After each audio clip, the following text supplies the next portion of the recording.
السلام علیکم میرے پیارے پیارے ریڈرز، آج ہم پڑھنے لگے ہیں بحر عشق ناول کی قسط نمبر 29۔ شام کے 5 بج رہے تھے مگر شہر کے اس مشہور کلب کا عام دنوں جیسا نہیں تھا۔ آج یہاں ایک خاص فنکشن کا اہتمام کیا گیا تھا۔ کلب کے باہر سیاہ رنگ کی مہنگی گاڑیاں ایک کے بعد ایک آ کر رک رہی تھیں اور دروازے پر کھڑے سیکیورٹی گارڈز ہر آنے والے کو غور سے دیکھ کر اندر جانے کی اجازت دے رہے تھے۔ اندر قدم رکھتے ہی ماحول میں ایک عجیب سا رعب اور خاموش سنسنی محسوس ہوتی تھی۔ چھت سے لٹکتے بڑے کرسٹل کے فانوس نرم سنہری روشنی بکھیر رہے تھے، جبکہ ہال کے چاروں طرف سیاہ اور سرخ رنگ کی سجاوٹ نے جگہ کو ایک پراسرار انداز دے دیا تھا۔ ڈانس فلور کے بجائے آج ہال کے بیچ میں گول میزیں سجائی گئی تھیں۔ ان میزوں پر قیمتی شیشے کے گلاس اور مہنگی بوتلیں رکھی تھیں۔ لوگ نفیس سا سیاہ سوٹ اور خوبصورت لباس پہنے آہستہ آہستہ آپس میں باتیں کر رہے تھے، مگر ان کی نظروں میں ایک خاص طرح کی سنجیدگی اور احتیاط تھی، جیسے ہر لفظ سوچ سمجھ کر بولا جا رہا ہو۔ ہال کے کونے میں چند مضبوط جسم والے آدمی خاموشی سے کھڑے تھے۔ ان کی تیز نظریں پورے ماحول پر نظر رکھی ہوئی تھیں۔ موسیقی بہت دھیمی تھی، بس اتنی کہ ماحول میں ایک ہلکی سی پراسرار دھڑکن محسوس ہوتی رہے۔ اچانک مرکزی دروازہ آہستہ سے کھلا۔ چند لمحوں کے لیے پورا ہال جیسے خاموش ہو گیا۔ سب کی نظریں دروازے کی طرف اٹھ گئیں۔ دروازے سے لیو اندر داخل ہوا۔ اس کا سیاہ نفیس سوٹ، پر اعتماد چال اور سنجیدہ چہرہ فوراً سب کی توجہ کا مرکز بن گیا، مگر اس کے ساتھ ایک لڑکی بھی تھی جس نے وہاں موجود لوگوں کو حیران کر دیا۔ وہ جیا تھی۔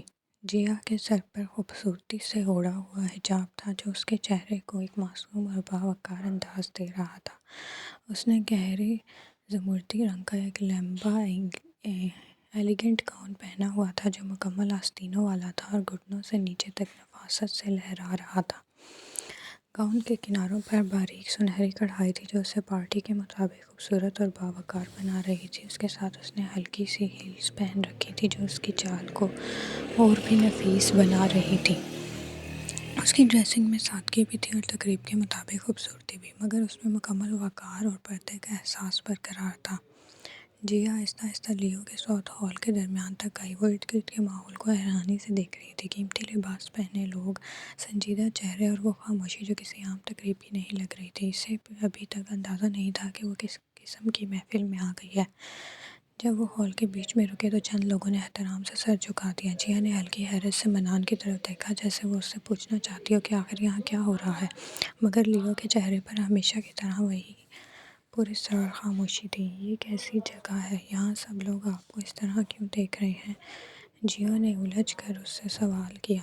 لیو نے اس کی طرف دیکھا۔ اس کی نظریں چند لمحوں کے لیے نرم ہو گئیں۔ وہ ایک قدم اور قریب آیا اور نرمی سے اپنا ہاتھ جیا کی پر رکھ دیا۔ اس کے انداز میں خاموش سا اختیار تھا، جیسے وہ بغیر کچھ کہے سب کو یہ بتا رہا ہو کہ جیا اس کے ساتھ ہے۔ جیا کا دل ایک لمحے کو تیزی سے دھڑکا۔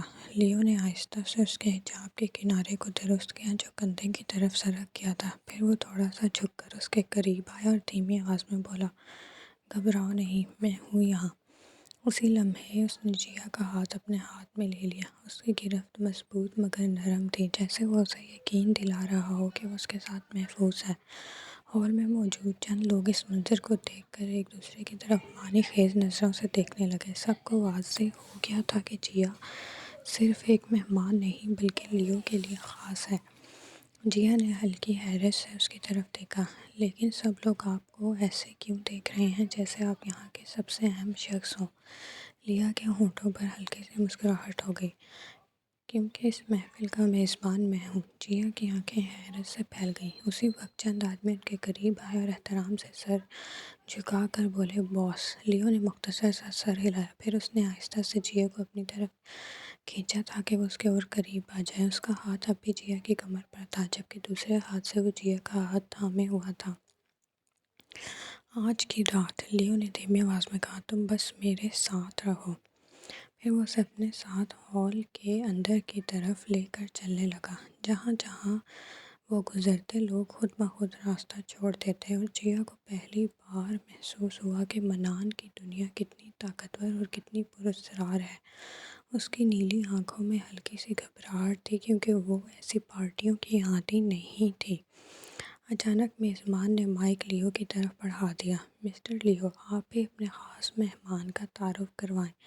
لیو کے ہونٹوں پر ایک ہلکی سی مسکراہٹ آئی۔ اس نے آہستہ سے جیا کا ہاتھ پکڑا اور اسے اپنے قریب کھینچ لیا۔ جیا تھوڑی شرما گئی۔ ملیے میری بیوی سے۔ پورا حال ایک لمحے کو خاموش ہو گیا، پھر سرگوشیاں شروع ہو گئی۔ جیا کا دل زور سے دھڑکنے لگا، اس کے گال سرخ ہو گئے۔ اسے لگا جیسے دنیا کی سب سے خوبصورت بات اس کے حصے میں آ گئی ہو۔ اس کی آنکھوں میں خوشی کی چمک آ گئی، لیکن اسی لمحے دروازہ زور سے کھلا۔ دھڑام! ہال میں سب کی نظریں دروازے کی طرف مڑ گئیں۔ وہاں سکندر خان چہرے پر سخت تاثرات سجائے کھڑا تھا۔ وہ تیزی سے اندر آیا اور سیدھا لیو کے سامنے آ کر رک گیا۔ یہ ڈرامہ ختم کرو لیو۔ اس کی آواز اتنی بلند تھی کہ موسیقی بھی جیسے پیچھے رہ گئی۔ آج اس نے بھی منان کو اس کے دوسرے نام سے مخاطب کیا تھا۔ جیا چونک گئی۔ بھائی! سکندر نے ایک لمحے کے لیے جیا کی طرف دیکھا، پھر اس کی نظریں دوبارہ لیو پر جم گئیں۔ تم جان بوجھ کر یہ سب کر رہے ہو؟ لیو کا چہرہ بدلا نہیں، وہ پرسکون کھڑا رہا۔ کیا مطلب ہے تمہارا؟ سکندر نے طنزیہ ہنسی۔ مطلب تم پوری دنیا کو یہ بتانا چاہتے ہو کہ اعظم خان کی بیٹی ایک مافیا باس کی بیوی ہے؟ یہ سن کر جیسے جیا پتھر کی ہو گئی۔ مافیا؟ اس کی نیلی آنکھیں حیرت سے پھیل گئیں۔ اس نے فوراً لیو کی طرف دیکھا، جیسے اس سے انکار کی امید کر رہی ہو، مگر لیو خاموش تھا۔ یہ خاموشی ہی اس کے لیے جواب بن گئی۔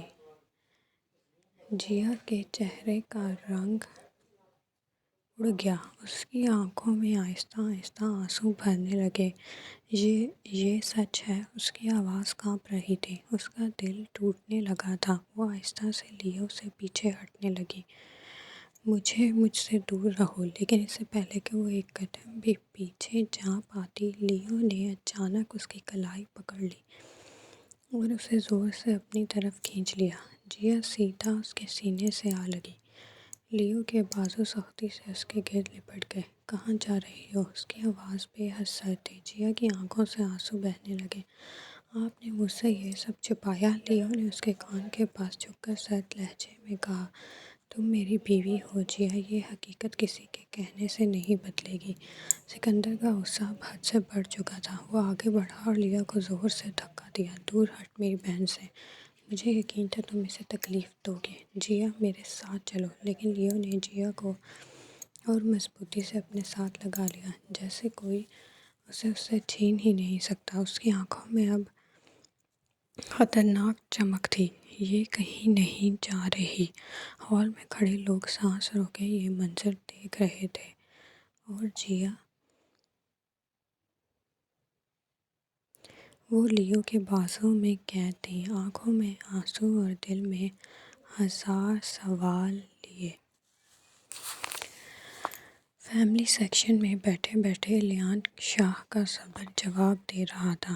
وہ جھنجھلا کر صوفے سے اٹھا، اس کے جبڑے سخت ہو رہے تھے۔ بیکار رات، وہ بڑبڑایا۔ وہ یہاں بیٹھنے کے لیے نہیں بنا تھا۔ وہ ہمیشہ میدان میں رہنے والا انسان تھا، نہ کہ تماشائی۔ لیکن لیو نے صاف حکم دیا تھا کہ وہ اسی حصے میں رہے۔ اسی جھنجھلاہٹ میں اس کی نظر اچانک سامنے گئی۔ ایک ویٹرس جلدی جلدی مہمانوں کو جوس سرو کر رہی تھی، مگر وہ باقی سب سے مختلف تھی۔ اس کے سر پر سیاہ حجاب تھا، چہرے پر سادگی اور آنکھوں میں واضح گھبراہٹ۔ وہ ٹرے کو مضبوطی سے تھامے لوگوں کے درمیان سے گزر رہی تھی، جیسے جلد از جلد اپنا کام ختم کرنا چاہتی ہو۔ لیان کی آنکھیں ایک لمحے کے لیے اس پر ٹھہر گئیں، پھر اس کے دل میں جیسے کوئی دھچکا لگا۔ آیت وہی تھی، وہ مہمانوں کو جوس سرو کر رہی تھی۔ اور اس کے سامنے بیٹھا تھا شیراز۔ الیان کے جبڑے سخت ہو گئے۔ شیراز کا بیک گراؤنڈ بھی الیان سے کچھ مختلف نہیں تھا، لہٰذا وہ بھی آج وہیں موجود تھا۔ شیراز کرسی پر پھیل کر بیٹھا تھا اور جان بوجھ کر آیت سے بات کرنے کی کوشش کر رہا تھا۔ تم یونیورسٹی میں بھی اتنی ہی خاموش رہتی ہو یا صرف میرے سامنے؟ اس نے مسکراتے ہوئے کہا۔ آیت نے نظریں جھکا کر صرف جوس کا گلاس اس کے سامنے رکھ دیا۔ سر پلیز گلاس لے لیں۔ وہ تو شیراز کی وہاں موجودگی سے ہی گھبرا گئی تھی۔ شیراز ہنسا۔ اتنی جلدی کیا ہے؟ 2 منٹ بات تو کر لو۔ الیان کی آنکھوں میں آگ دہکی۔ وہ سمجھ گیا تھا کہ شیراز جان بوجھ کر شریف بن رہا ہے۔ اس کے اندر عجیب سی جلن بھڑک اٹھی۔ اسی لمحے آیت کے ہاتھ سے ٹرے تھوڑی سی ہلی اور جوس کا گلاس الٹ گیا۔ سنہری جوس سیدھا اس کے ڈریس پر گر گیا۔ اوہ! آیت گھبرا گئی۔ شیراز فوراً اٹھا۔ ارے ٹھیک ہو؟ آیت نے فوراً پیچھے ہٹی۔ میں ٹھیک ہوں۔ وہ تیزی سے وہاں سے نکل گئی۔ الیان کی نظریں اس کے پیچھے لگ گئیں۔ چند لمحے وہ وہیں کھڑا رہا۔ پھر اچانک اس کے قدم خود بخود اس سمت بڑھ گئے۔ واش روم کے باہر آیت جلدی جلدی اپنے ڈریس سے جوس صاف کرنے کی کوشش کر رہی تھی۔ وہ پہلے ہی گھبرائی ہوئی تھی۔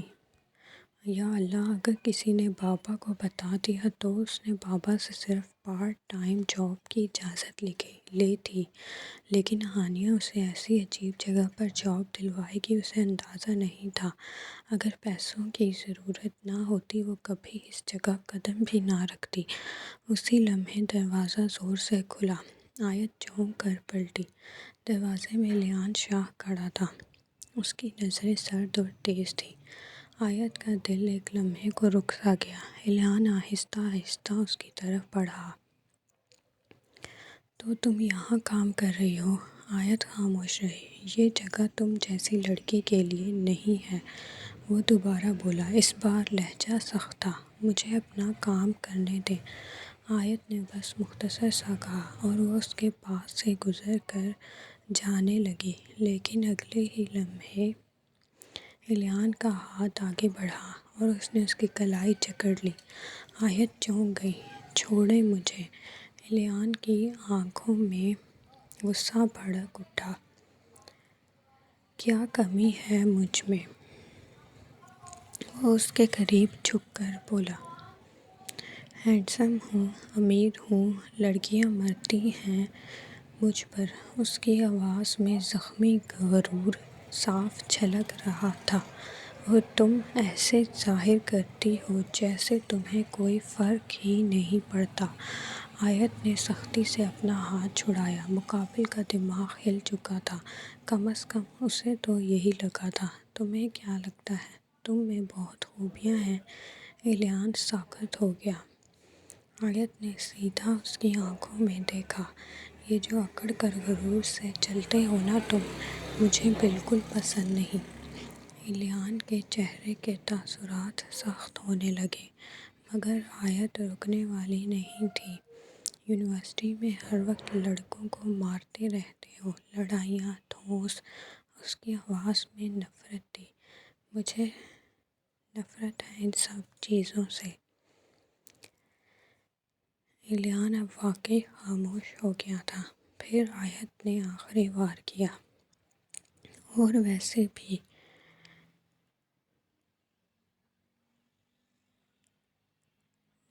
وہ ایک لمحے کو رکی۔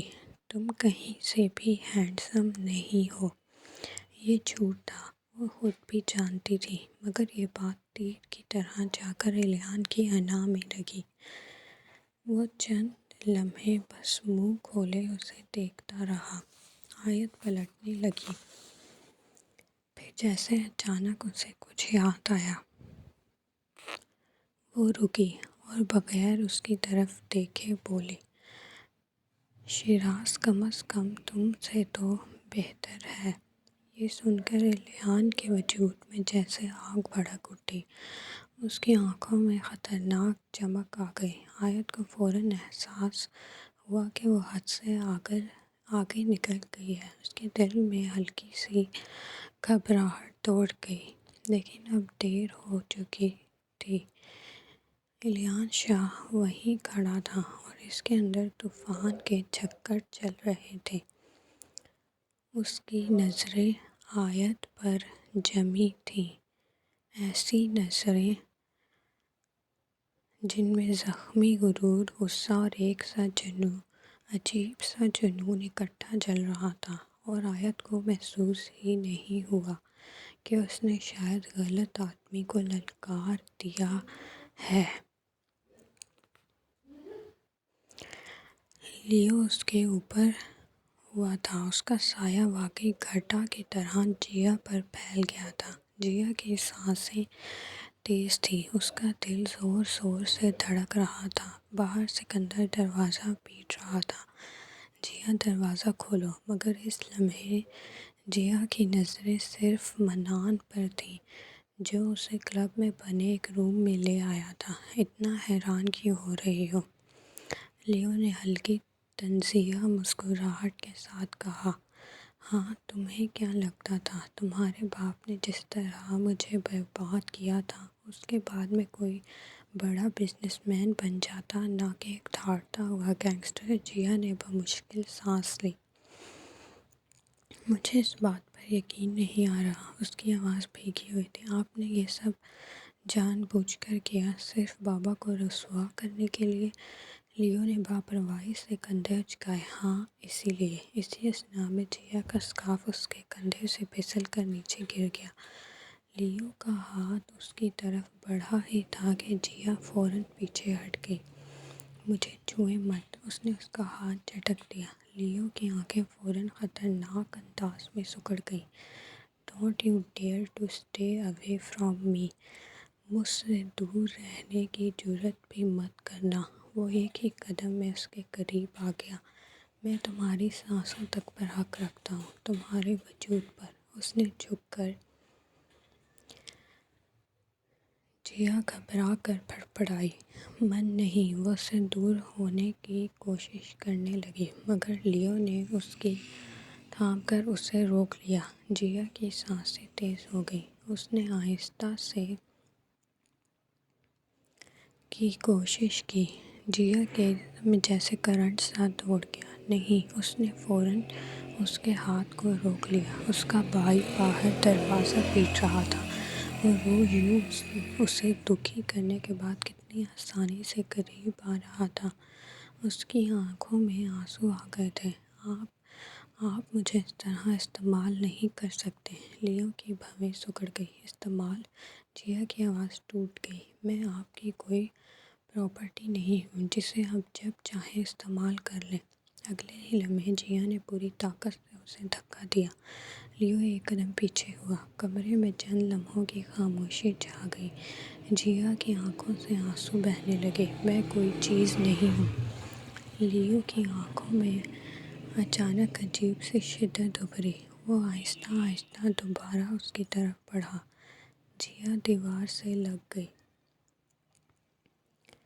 لیو نے دونوں ہاتھ دیوار پر رکھ کر اسے گھیر لیا۔ اس کی آواز اب پہلے سے کہیں زیادہ بھاری اور خطرناک تھی۔ پراپرٹی نہیں ہو؟ وہ جھکا، اس کی آنکھوں میں آنکھیں ڈال کر بولا۔ پھر سن لو جیا۔ اس نے اس کے آنسوؤں کو انگلی سے چھوا۔ تم چیز نہیں ہو۔ اسی لیے تو مسئلہ ہے۔ اس کی آواز میں عجیب سا جنون تھا۔ چیزیں آدمی کو اس طرح پاگل نہیں کرتی۔ وہ اس کے اور قریب آ گیا۔ تمہیں اندازہ بھی ہے تم نے میرے ساتھ کیا کیا ہے؟ جیا نے آنسوؤں کے ساتھ سر ہلایا۔ من، پلیز۔ لیو نے اس کی ٹھوڑی پکڑ کر اس کا چہرہ اوپر کیا۔ تم کہتے ہو تم میری پراپرٹی نہیں ہو؟ وہ آہستہ سے مسکرایا۔ غلط، اس کی آواز میں خطرناک یقین تھا۔ تم اس سے بھی زیادہ ہو۔ وہ اس کے بہت قریب جھکا۔ پراپرٹی بیچی جا سکتی ہے، چھوڑی جا سکتی ہے۔ اس کی نظریں اس کی آنکھوں میں گڑ گئیں۔ تمہیں میں نہ چھوڑ سکتا ہوں، نہ کسی اور کو لینے دوں گا۔ جیا کی سانس رک سی گئی۔ من مجھے ایک بار بھائی سے ملنے دے۔ وہ اس کا جنون دیکھ کر گھبرا گئی تھی۔ یہ دیکھو، جب جب تم مجھے اس نام سے پکارتی ہو میرے دل کی کیا حالت ہوتی ہے۔ وہ اس کا ہاتھ اپنے دل کے مقام پر رکھ گیا جو واقعی تیزی سے دھڑک رہا تھا۔ جیا نے اسے شکوہ کناں نگاہوں سے دیکھا۔ وہ اچھی طرح جانتا تھا آج والی حرکت سے وہ اسے ہرٹ کر چکا تھا، لیکن پھر بھی ڈھٹائی سے کیسے اپنا کیا قبول کر چکا تھا، اور اب یوں بن رہا تھا جیسے اس سے زیادہ معصوم کوئی نہیں۔ آپ نے جو کرنا تھا کر لیا، اب ایک بات میری بھی مان لیں۔ کیا؟ وہ جانتا تھا وہ یقیناً سکندر سے ملنے کے لیے منتیں کرے گی، لیکن اس کی اگلی بات پر وہ واقعی حیران ہوا۔